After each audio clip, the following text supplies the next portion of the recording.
Good morning, students. Now, today we are going to start chapter 9, that is rural development.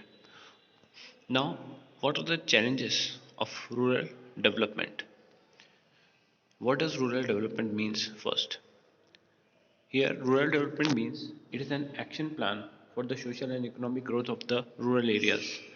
The action plan is to focus on the launching and emerging challenges in the rural areas. The principal launching changes are challenge of rural credit, challenge of rural marketing. Emerging challenges include basically exploring options for sustainable livelihood other than farming and challenge for organic farming. So basically in this chapter, here the economic condition of the rural area, which is very poor in the past all these years, after being in spite of very good effort of India, all these 5 year plans program, still there is poverty and very condition of rural areas is very poor. So that should be some development. So how can we develop? Simply, if we provide the rural areas with some rural credit, means there will be some farmers who will be requiring some kind of credit to do their economic activities. So for that, they will be requiring some kind of rural credit. Then there will be kind of thing which is called rural marketing. Rural marketing means whatever the production is being done in the rural areas, it should be marketed properly. Means the people should get proper money out of their produce. Whatever they're producing, they're not getting a very good kind of payment when they sell their goods in the market, because maybe some agent or some traders will come in between as an intermediary, and they will try to exploit the situation. They will purchase all the goods from them at a very low cost, and they will sell in the market at a very high cost. So basically this is kind of thing which gives less money to this all these rural areas people, and they don't get very good money for their own produce. So basically their livelihood or whatever they're earning, whatever the activities they are doing over there, so it is a kind of problem for them. So they should sustain their livelihood, means they should be in condition to live their life properly. So this is a kind of very serious kind of challenge. Now all these areas are very slow in kind of progress. If we talk about this credit and all, we say that we are providing credit to the rural area peoples as well, by the help of establishing some rural banks are there which provide the credit to this people over there. But what happens, their progress is very slow. So this is the kind of thing which is a kind of problem. Now there is a challenge of this organic farming as well here. Organic farming. So this organic farming is reduced in this year's syllabus, so we will not be discussing about it. Now here the first thing, what are the launching changes of the rural development? So basically the first point here is the challenge of the rural credit. Credit means a short-term loan which is given or provided to the rural area people. So here, most of the farming families in India are small and marginal holders. Means there are some people in the rural area who are having very less amount of land with them, and they just produce enough on that small piece of land for their subsistence. Means जो भी जीवन उनको जीना है, whatever the life they want to live over there, for that they don't produce too much, because एक छोटी ज़मीन पे आप ज़्यादा प्रोड्यूस नहीं कर सकते हो, और उस प्रोडक्शन से आप जितना जीवन निर्वाह कर सकते हो उतना ही आप प्रोड्यूस कर पाओगे उस पर. Now this seldom generate surplus for the further investment. The need of credit therefore is unavoidable. Okay, now what happens, there is no scope for further investment, so these people are not able to invest, because when they can invest when they are getting surplus money out of their produce. जब वो ज़्यादा cell करेंगे तो ज़्यादा पैसा आएगा उनके पास में, और वो इन्वेस्ट कर पाएंगे वापस उनके रूरल एक्टिविटीज़ में. बट ऐसा नहीं हो पाता है, उनके पास बहुत कम पैसा बचता है. So the need of credit therefore is unavoidable, इसलिए उनको ज़रूरत पड़ती है किसकी, क्रेडिट लेने की. The second point is the gestation lag between sowing and harvesting of the crop is quite long. This compounds the need of credit. Now what are they saying here, जब बीज बोए जाते हैं और जो फसल उगती है तो उसके बीच में जो टाइम गैप है, it takes a lot of time. So that is why the need of credit is very important.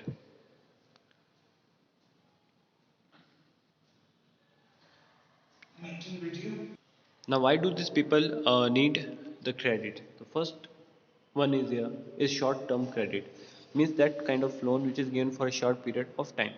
So, short-term credit basically required for the purchase of inputs like seeds, fertilizer, pesticide, and insecticide, beside making payments of electricity bills. Small and marginal farmers hardly save enough to fulfill their short-term credit needs. Hence, the need of credit These loans have raised generally for the period of 6 to 12 months. So as I said, this is for short term period. So basically this is for 1 year. एक साल से कम के लिए होते हैं ये loans.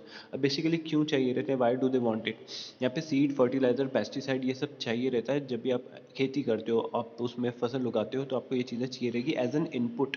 आपको as a raw material वही सब चीज़ें चाहिए रहती हैं. Without this you can not do the production. इसके बगैर फसल पॉसिबल नहीं है.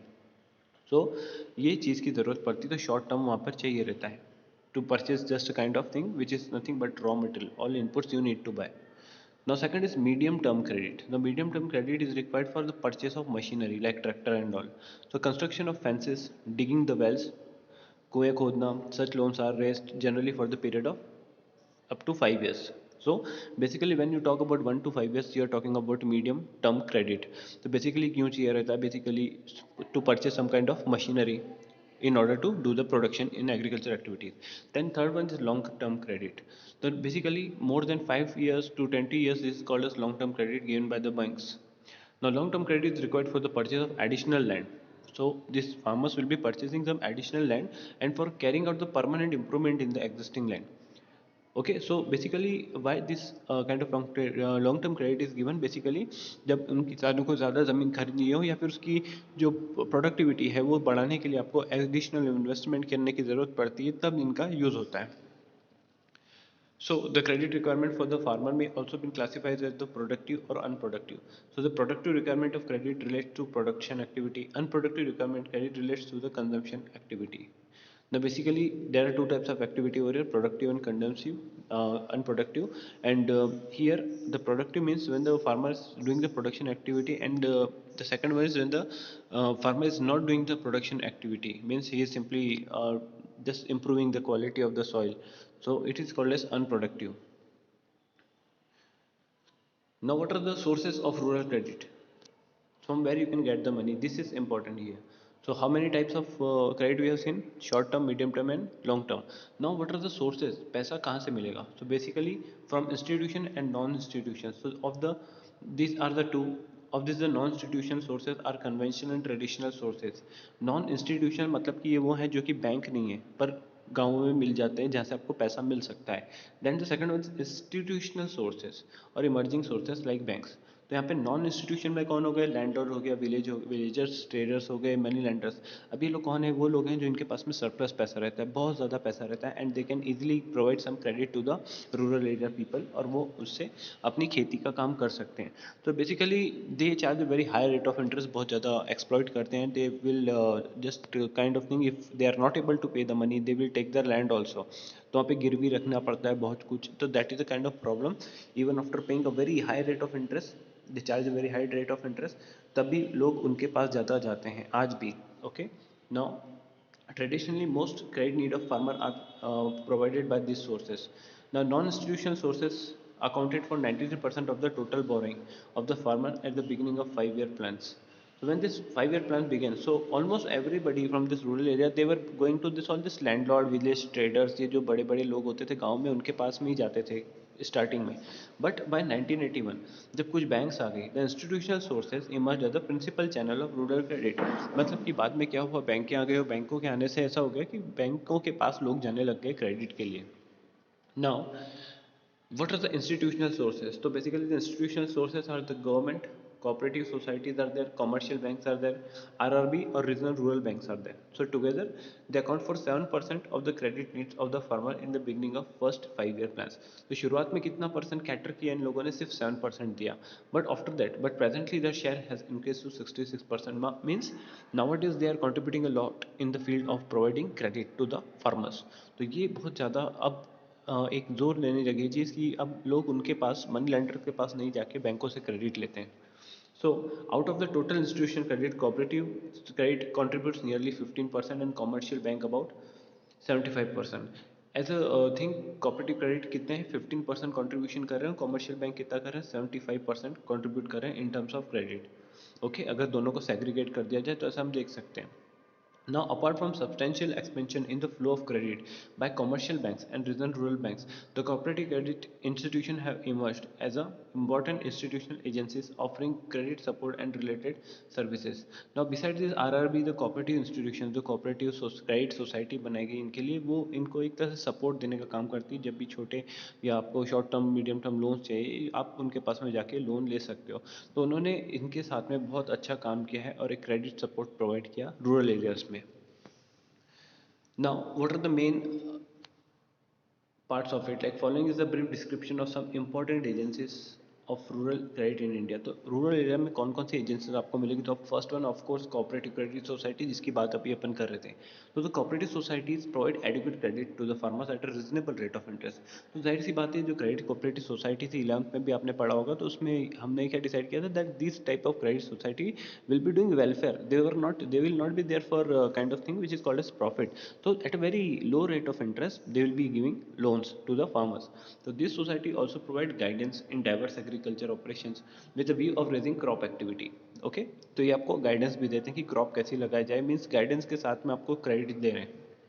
Consequently, cooperative account for 16 to 17% of rural credit flow. So this society ensures the timely and rapid flow of credit. क्या इंश्योर करती है सोसाइटी कि समय पे मिल जाए क्रेडिट फार्मर्स को। Second, elimination of the money lender खत्म हो जाए। Third is speed credit facility to all the regions of the country, सारे रीजन्स में कंट्री के वहाँ पर ये फैले, अच्छे से क्रेडिट मिले। Then provision of adequate credit in the areas covered by the special programs of development. Now there should be some provision for adequate credit, मतलब पर्याप्त जो क्रेडिट रहता है वो हर एरिया में एक स्पेशल प्रोग्राम और डेवलपमेंट के अंदर वो मिलता रहे। After this SBI, state bank of India and other commercial banks, जो काफ़ी ज़्यादा आज की तारीख में जाने जाते हैं लैंडिंग के तौर पे, कि लैंडर्स हैं आज की तारीख में रूरल एरियाज में। So this state bank of India was establish in 1955 with a focus on rural credit. ना इसको कब सेटअप किया था? 1955 में सेटअप किया था with a focus on rural credit, की रूरल एरियाज में भी क्रेडिट की ज़रूरत है, तो ऐसी एंटिटी को डेवलप करना पड़ेगा। तो the government realise the rural credit needs could not be met by the cooperative credit society alone। तो गवर्नमेंट को क्या लगा कि कोऑपरेटिव क्रेडिट सोसाइटी सिर्फ अकेली खड़ी रहकर सबको लोन नहीं बांट सकती है, तो कुछ लोन इनको बैंक को भी बनाना पड़ेगा जो कि आपको क्रेडिट देने का काम करेंगे। इसलिए कॉमर्शियल बैंकों ने एक बहुत इंपॉर्टेंट रोल अपना निभाया यहाँ पे। Now the this prompted nationalisation of certain banks in 1969। अब क्या हुआ, 1969 में और बैंकों को नेशनलाइज कर दिया गया। The nationalise commercial bank through the branches expansion programme were directed to offer credit directly to the farmer as well as indirectly to the cooperative society. Means अभी बैंकों क्या काम करने लगे कि एक तो डायरेक्ट लोन देने लग गए और इनडायरेक्ट वे में कोऑपरेटिव सोसाइटी की हेल्प करके उनके थ्रू पहुंचा रहे थे पैसा फार्मर्स तक, जिससे कि उनको बहुत ज़्यादा सपोर्ट मिला। Okay, here there are two banks which are given like Grameen Bank and all. Now what is RRB? Regional Rural Banks and Land Development Banks. तो ये क्या थी? Basically it is set up to promote the credit supply particularly in the remote rural areas। जब बहुत deep interior area की बात करते हैं rural areas में, तो वहाँ पर आपको ये मिलती है। And backward districts, मतलब backward मतलब वही रह गई जो कि बहुत interior में है, वहाँ पे कोई बैंक नहीं है, तो यहाँ पर इन चीज़ों को सेटअप कर दिया। Now this bank operate at a district level and at are under the obligation of the focus on the credit need of the weaker section of the rural population. तो ये डिस्ट्रिक्ट लेवल पे काम करती है, और जो कमजोर वर्ग के लोग हैं, those people who belong to the lower section of the people who are poor, so basically it they are just simply provide the credit to such kind of people. ना NABARD is what? National bank for agriculture and rural development. So basically ये body क्यों बनाई गई थी? It is an apex institution handling policy planning and operation in the field of rural credit. ये सारी policy planning करने का काम करती है एपेक्स इंस्टीट्यूशन लाइक आरबीआई। तो बेसिकली ये क्या करती है, रूरल एरिया में जितनी भी एक्टिविटीज होती है लाइक प्रोवाइडिंग द क्रेडिट, उसका ध्यान रखती है, उसके लिए पॉलिसीज बनाती है, रूल्स बनाती है, and all the economic activities जो भी वहाँ पे हो रही है उसके रिगार्डिंग बनाती है। Now the main functions are, इसके फंक्शन क्या होते हैं? To serve as an apex funding agency for the institution providing credit in the rural area. सब एक एपेक्स बॉडी मतलब एक मेन बॉडी के तौर पे काम करते हैं बेसिकली, जो कि सब एरियाज में, रूरल एरियाज में क्रेडिट पहुंचाने का काम करती है। Then to take the appropriate measure to improve the credit delivery system, the bank was to focus on restructuring of the credit institution and training of the personnel। तो यहाँ पे क्या हो रहा है, टू टेक अप्रोप्रिएट मेजर, मतलब कि तरीका निकालना to improve the credit delivery system कि उनको ठीक तरीके से लोन पैसा पहुंचा पाए अपन लोग, हम उस पर ध्यान देंगे। तो ये इस पर्पस के लिए बनाया गया था। तो the bank was to focus on restructuring of credit institution and training of personal. तो यहाँ पर क्या करना पड़ेगा, अगर आपको ऐसा करना है, सब तक पहुँचाना, तो you have to provide the training to the peoples, मतलब पर्सनल कौन है वहाँ पे, एम्प्लॉय हो गए। ये बैंकों के एम्प्लॉय को ट्रेनिंग दी, क्या देना है, कैसे देना है ट्रेनिंग। और क्रेडिट इंस्टीट्यूशंस को रिस्ट्रक्चर किया गया, मतलब एक सिस्टम बनाया गया जिसके तहत वो प्रॉपर तरीके से टारगेट के थ्रू पहुँचा सके पैसा इन लोगों तक। Now to coordinate the rural financing activity, all the credit institution and maintain liaison with the government of India। अभी जितने भी फाइनेंसिंग एक्टिविटी हो रही है क्रेडिट इंस्टीट्यूशंस है, तो इनको क्या करना पड़ता है, गवर्नमेंट ऑफ इंडिया के साथ में एक कॉन्ट्रैक्ट की तरह मेंटेन करके चलना पड़ता है। जो भी टर्म्स एंड कंडीशन गवर्नर ने बोला है कि ऐसा आपको इतना टर्म्स क्रेडिट तो देना ही है, तो उसको कंपलसरी उसको फुलफिल करना पड़ता है। Now state government, regional bank and other national level institution concern with the policy formation. अभी जितने भी स्टेट गवर्नमेंट हो गई, रिजर्व बैंक्स हो गए, बेसिकली ये नेशनल लेवल पे जितने भी इंस्टीट्यूशंस है, ये क्या कर रहे हैं, ये पॉलिसी फॉर्मुलेशन का काम कर रहे हैं वहाँ पर, और गवर्नमेंट के साथ के मिलके बात कर रहे हैं कि उनकी कंडीशन को कैसे इंप्रूव कर सकते हैं। तो इस तरह से काम कर रहे हैं मिलकर। Now to undertake the monitoring and the evolution of the projects refinance by it.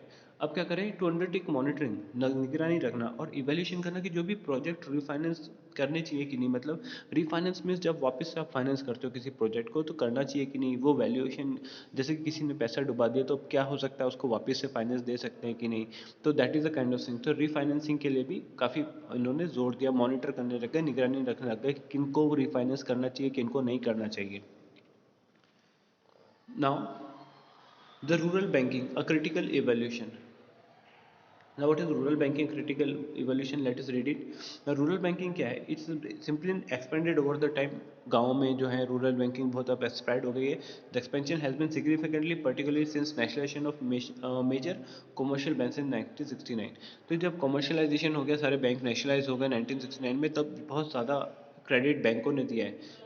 The nationalism of commercial bank marked the beginning of the social banking in rural areas, implying provision of institution credit at the moderate rate of interest. तो basically जो भी rural area में जो भी loan दे रहे हैं, तो वो बहुत ही चीप रेट ऑफ इंटरेस्ट पे आपको प्रोवाइड करना पड़ेगा। Now this was the thing, because ये बैंकों को बनाया इसलिए क्योंकि बिगनिंग में क्या था, ये जो एरियाज है रूरल एरिया, यहाँ पे सोशल बैंकिंग, मतलब कि आपको सोशल, मतलब सोसाइटी को एज अ वेलफेयर आपको देखना पड़ेगा और उसका सर्व करना पड़ेगा। तो आपको कम रेट ऑफ इंटरेस्ट पे उनको प्रोवाइड करना है, बिकॉज किसानों की हालत ऐसी नहीं कि बहुत हाई रेट ऑफ इंटरेस्ट पे आपसे लोन ले सकते हैं। So that is the kind of problem with them. So because of that, establishment of NABARD is an apex body coordinating the activities of all the financial institutions engaged in the rural credit programs, has made a substantial difference in the institution of rural credit. So rural financing has become more organized than ever before. Organise करना मतलब कि सब चीज़ों को जमाना एक systematic तौर पे, और वो किसके अंडर काम करे, एक तरह से एपेक्स बॉडी, मेन बॉडी कौन है, नाबार्ड है। तो जितने भी रूरल ये जो प्रोग्राम होते हैं जो कि रन होते हैं कि जो उनको क्रेडिट पहुंचा सके हम रूरल एरियाज में, basically simply it is done to provide the help to this all this kind of people. So basically this is called as rural credit और rural financing. तो दिस इज मच ऑर्गेनाइज, अब पहले से ज़्यादा organise हो गई है। अब आपको एक प्रॉपर जगह मिल जाती है जहाँ पे जाके आप पूछ सकते हो कि मुझे क्रेडिट मिल सकता है कि नहीं। तो that is kind of thing which is organise. Unorganise कौन थे, जो कि जो मनी लेंडर्स होते थे, लाला लोग रहते थे, बेसिकली ये अनऑर्गेनाइज सेक्टर है।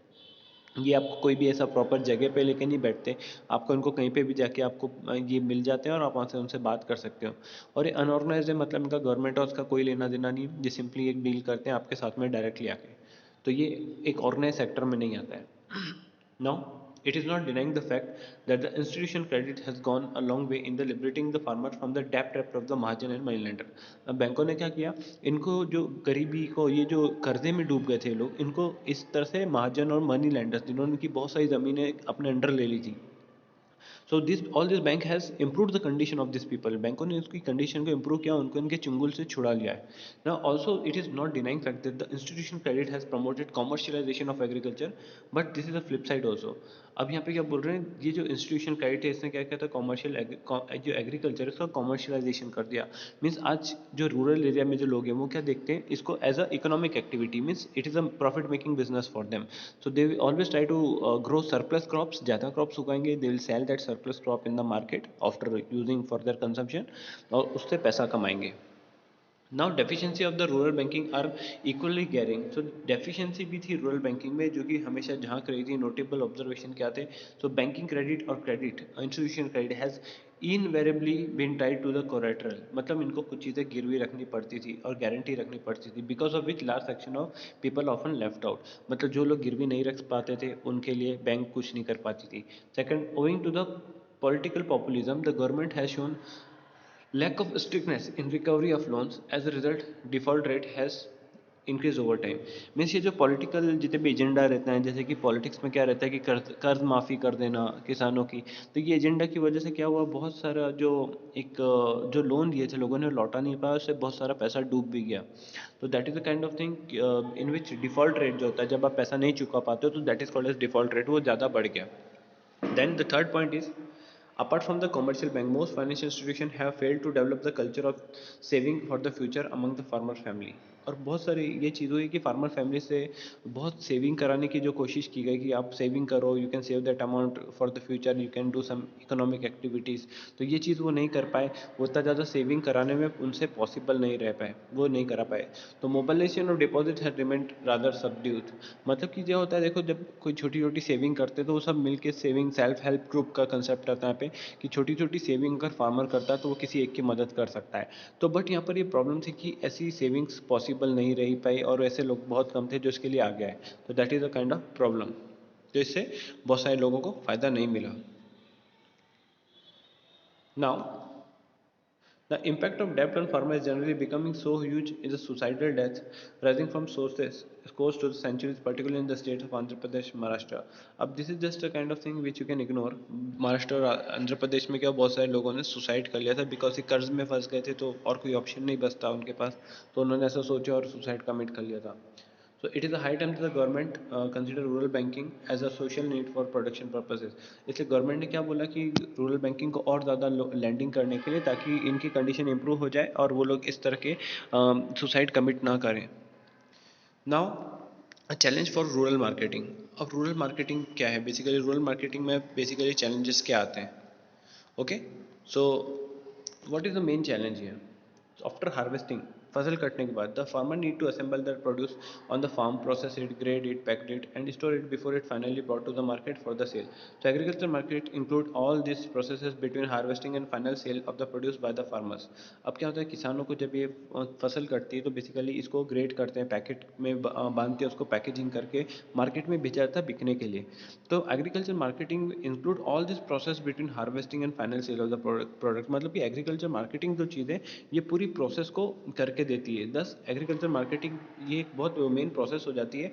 और इसमें क्या क्या होता है? Gathering the produce after harvesting, मतलब इकट्ठा करना, जो भी उगाया है उसको हार्वेस्ट करवा के उसको गैदर करना, एक जगह इकट्ठा करना। फिर प्रोसेसिंग इट, प्रोसेसिंग क्या करना है? Separating the straws from the grain, उसके साफ जो भी कचरा है उसको बाहर निकाल देते हैं। ग्रेडिंग द प्रोड्यूस, उसको ग्रेड, जैसे कि क्वालिटी वाइज हम ग्रेड करते हैं, A grade, B grade, C grade. तो जैसे कि गेहूँ है तो गेहूँ में भी अलग अलग क्वालिटी आती है, तो इस तरह से ग्रेडिंग करते हैं। देन पैकेजिंग होती है, फिर storing the product for the future cell. तो वेयर हाउस में आपको क्या करना पड़ता है? उसको स्टोर करना पड़ता है ताकि वहाँ से हम फ्यूचर में उसको बेच पाएँ। तो एक स्टोरेज भी चाहिए आपको, warehouse. Now selling the storing में वेयर हाउस भी बोल सकते हो, गोडाउन भी बोलते हैं। Okay, now the last one, selling the produce when the price is lucrative. Lucrative मतलब कि जब लुभावनी, मतलब जब प्राइस काफ़ी अट्रैक्टिव हो जाएगी, when the your produce will get a good price in the market, then at that time you can bring out that produce in order to give some good money to this people. तो इनसे उनको ज़्यादा पैसा मिलेगा जब वो पैसा अच्छा बाजार में मिलेगा। So these are the things. Now at the time of independence, agriculture marketing was almost under the complete control of the money lender। आज़ादी के वक्त क्या था? सब कुछ चीज़ें कौन कंट्रोल कर रहे थे? इस तरह की मनी लेंडर इनसे ले लेते थे और ये बेचते थे, खूब पैसा इन्होंने बनाया। Now traders and commission agents, ये लोग, ये मनी लेंडर्स, कमीशन एजेंट, ये लोग थे। इन ऑर्डर टू पे ऑफ द डेब्ट the farmer often made a distress cell of the produce. अब अपने को कर्जे से बचाने के लिए फार्मर बेचारे क्या करते थे? अपनी फटाफट एकदम सेल कर देते थे और वो खुद प्रॉब्लम में आ जाते थे फिर, क्योंकि उनको अच्छी प्राइजेस नहीं मिलते थे, अच्छे दाम नहीं मिलते थे उनके प्रोड्यूस के। Now their holding capacity was almost zero. अब वो कहाँ स्टोर करते सारे का, मतलब उनकी होल्डिंग कैपेसिटी नहीं रहती थी, स्टोर करने का प्रॉब्लम था। Having taking loan from the money lender who happen to be traders and agents, the farmers were obliged to sell their crops only to them. अब इतना सारा पैसा इन लोगों ने मनी लेंडर ने दिया, तो जब वो बोलते थे कि लाओ ये सब हमें ही बेच दो, हम ही ले लेते हैं, तो इनके पास कुछ ऑप्शन नहीं बचता था, ये लोग उनको बेच देते थे। तो इससे इनको क्या मिलती थी, लो प्राइस मिलती थी, बहुत ज़्यादा कम मिलती थी प्राइस। और उनको लॉस क्या होता था, ये जो कमीशन वगैरह, अंडर वे कम तोल कर लेना, ये सब ड्रॉबैक्स भी उनके रहते थे। जैसे कि तोलने में वो प्रॉब्लम करते थे, अंडर वे करते थे उसको, और काफ़ी कमीशन चार्ज करते थे, तो इससे उनकी हालत और ख़राब हो गई। Now what are the measures taken by the government to improve marketing system. तो गवर्नमेंट ने इसमें क्या क्या एफर्ट्स लगाए, मार्केट को रेगुलाइज कर दिया। तो रेगुलेटेड मार्केट का मतलब क्या है, इस्टेब्लिश किया सेल एंड परचेज। देखो मार्केट क्या होता है, जहाँ पे आप खरीद बेच सकते हो एग्रीकल्चर प्रोडक्ट्स को। तो market is monitored by the marketing committee बनाई, ठीक है। वहाँ पे गवर्नमेंट ने क्या किया, they made a marketing committee representative of the government and farmers and traders. तो फार्मर्स, ट्रेडर्स और गवर्नमेंट के तीनों के जो इनके जो रिप्रेजेंटेटिव रहते हैं वो उसमें बैठते हैं और वो मॉनिटर करते हैं चीज़ों को, सब कुछ कंट्रोल में होता है। तो marketing system is a made transparent with the strict vigil on the proper sales scales and weight. तो यहाँ पर क्या, जो भी तोल के दे रहे हो आप, उसको प्रॉपर तोला जाएगा, प्रॉपर स्केल के साथ में तोला जाएगा, और उसके ऊपर स्ट्रिक्ट विजिलेंस, मतलब कि निगरानी रखी जाएगी कि सही तरीके से हो रहा है कि नहीं। तो the market committee and the farmer get appropriate price for that produce. तो ऐसा क्यों किया रेगुलेट मार्केट को, ताकि ठीक कीमत मिल सके गरीबों को, मतलब कि एग्रीकल्चर में जो इन्वॉल्व लोग रूरल एरिया में, उनको अच्छा पैसा मिल सके।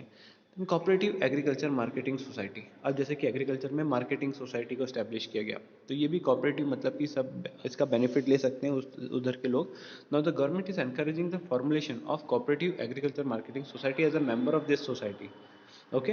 नाउ गवर्नमेंट क्या कर रही है, एनकरेज कर रही है formation of cooperative agriculture marketing society को। क्यों, as a member of this society farmer find themselves better bargainer in the market, getting better price for their produce.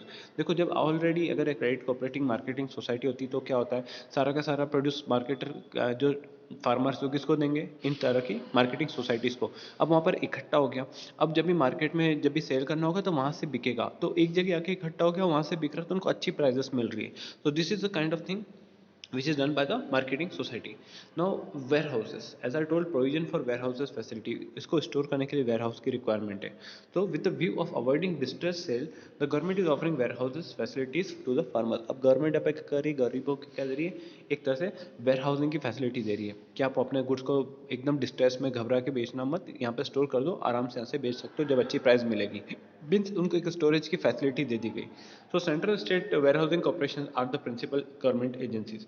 तो सेंट्रल पे लेवल पे और स्टेट लेवल पे दोनों जगह पे वेयर हाउस की फैसिलिटी मिलती है, जहाँ पर ये लोग किसान लोग स्टोर कर सकते हैं। Okay.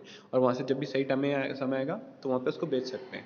Now subsidise transport, transport जब करते हैं एक जगह से गुड्स को दूसरी जगह पहुंचाया जाता है, तो railway are offered subsidized transport. तो रेलवे उनको क्या देती है, सब्सिडीज देती है फार्मर को, to bring their produce to the urban market, city में लाके उसको बेच सकें और बहुत अच्छी कीमत ले सकें। तो सब्सिडी देते हैं, यहाँ पे छूट मिलती है उनको। Now dissemination of information, electronic media and print media are the largest actively engage in the offering market related information to the farmers. अब ये जितनी भी मार्केट से रिलेटेड इन्फॉर्मेशन है कि किस ग्रेन का क्या भाव चल रहा है, तो इन मीडिया न्यूज़पेपर में आपको पता चल जाता है कि मार्केट में क्या भाव चल रहा है। ये इन्फॉर्मेशन किस तक पहुँचाई जाती है, फार्मर तक, ताकि वो सही प्राइस पे उसको सेल करे। उसको प्राइस पता रहेगी तो डेफिनेटली सही प्राइस पे बेचेगा। Now MSP, minimum support price policy of the government. MSP क्या होती है, it is an important step initiated by the government to improve agriculture marketing system. तो ये क्या, MSP is an assurance to the farmer that the produce will be purchase by the government at a specified price. यहाँ पे क्या होता है कि कई बार ऐसा होता है कि मार्केट में सरप्लस अमाउंट ऑफ ग्रेन्स आ जाती है, अगर सप्लाई बहुत ज़्यादा बढ़ जाता है उससे प्राइस क्रैश हो जाती है। तो गवर्नमेंट क्या बोलती है कि आपको मैं मिनिमम सपोर्ट प्राइस पॉलिसी देती हूँ आपको, जैसे कि आपको 10 रुपीज़ पे अगर आपने मान लो आपका कॉस्ट आया है, तो गवर्नमेंट बोलती है ठीक है मैं आपको एक अच्छी प्राइस देती हूँ 12 रुपीज़ मिनिमम सपोर्ट प्राइस की, मैं आपको एक लेवल पे जाके बाय करूंगी तो आपका नुकसान नहीं होने दूंगी। तो इस तरह से एमएसपी पॉलिसी या minimum support price policy government ने डिसाइड कर रखी है, ताकि इनको एक कीमत मिल सके। ऐसा नहीं हो कि 10 रुपये इनकी कॉस्ट आई और 5 रुपये में बेचना पड़ रहा है, तो ये नहीं हो जाए, इसके लिए इसको लाया गया। Now all these were the steps taken by the government. Now alternative marketing channels. So here this part, marketing, alternative marketing channels, this part has been reduced from the syllabus, and the next part, which was sustainable development and organic farming, which is after this topic, like this one, sustainable development in one, yes, this part. this has been reduced for this year. So that's all for today. This was your entire chapter here. Thank you. In case you are having any kinds of doubt, you can ask me.